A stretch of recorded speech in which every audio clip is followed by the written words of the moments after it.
Donald Trump has said Russia and Ukraine both believe a full peace deal is the best way to end the war in Ukraine instead of a ceasefire.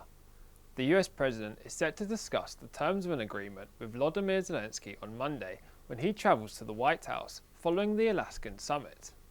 Trump hailed his talks with Vladimir Putin as great and very successful as he detailed the next steps in securing peace in Ukraine. The US delegation left Alaska in Air Force One after a long day and landed back in Washington shortly after 7 a.m. Trump held a lengthy phone call with Zelensky during the flight as he invited the Ukrainian president to Washington in just 48 hours' time. Zelensky later posted on Telegram, accepting the invitation, as he added, "We discussed positive signals from the American side regarding participation in guaranteeing security for Ukraine." NATO leaders were also updated on the summit in a separate call with Trump. The US President revealed on Truth Social that he informed the European side and Zelensky of Putin's main wish for a complete end to the war instead of a ceasefire. Trump later confirmed it was determined by all that the best way to end the horrific war between Russia and Ukraine is to go directly to a peace agreement. The latest update came hours after the US President rated his talks with Putin as 10 out of 10, but he did admit we haven't quite got there. He later added, "There's no deal until there's a deal." Trump followed this up by insisting it's now up to Zelensky to get it done and secure a peace deal over Ukraine's future.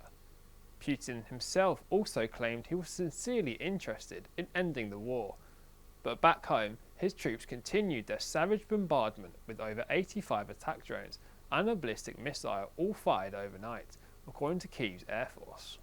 I believe we had a very productive meeting. There were many points that we agreed on, most of them, I would say, a couple of big ones that we haven't quite gotten there, but we've made some headway. So there's no deal until there's a deal. I will call up NATO. Well, I think we're effectively where we were before the summit. It doesn't look, at least on preliminary evidence, as though there's been much progress. Trump certainly talked about, many areas on which they agree, but he said ultimately there was no deal.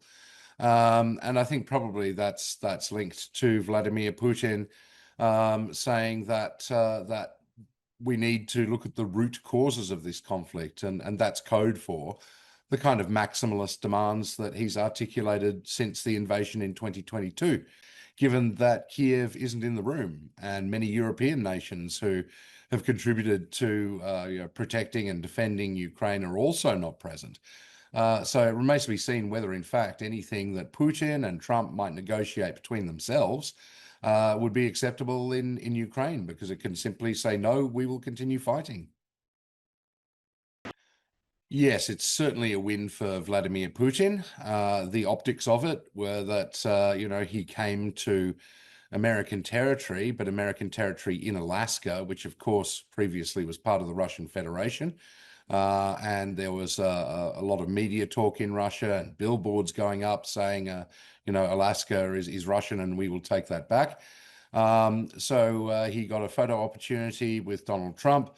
So it makes him look respected and valued, and making the American president travel all the way to Anchorage to meet him. And at the same time, he basically dodges those sanctions that Trump had threatened. Yeah, I think probably this is Putin trying to buy as much time as possible, and certainly, with this initial meeting.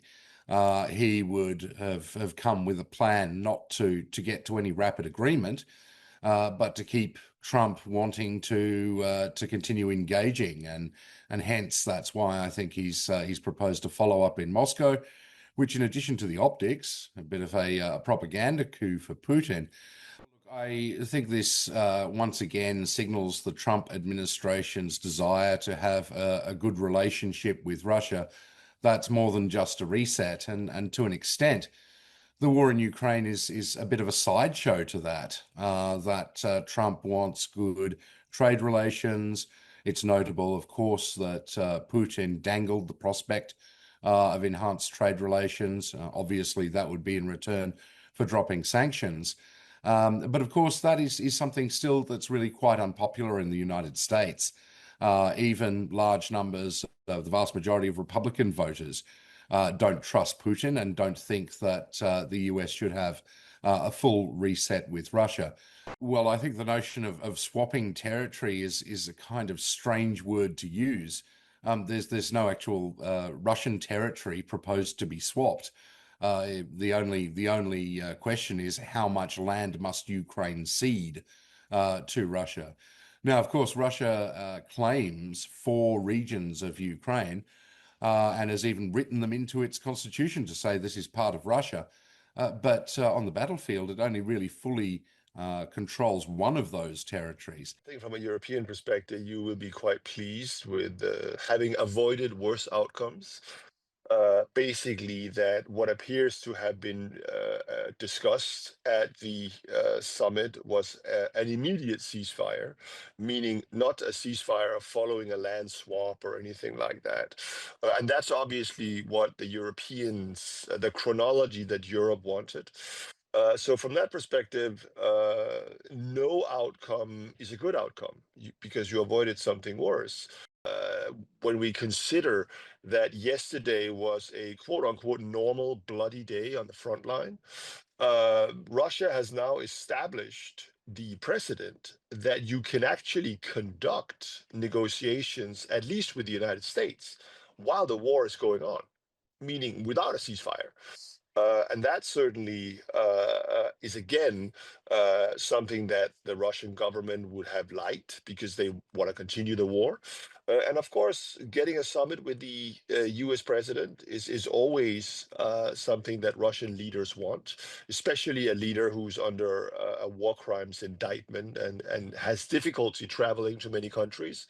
Well, he just traveled to the United States and was received literally with a red carpet and all of that.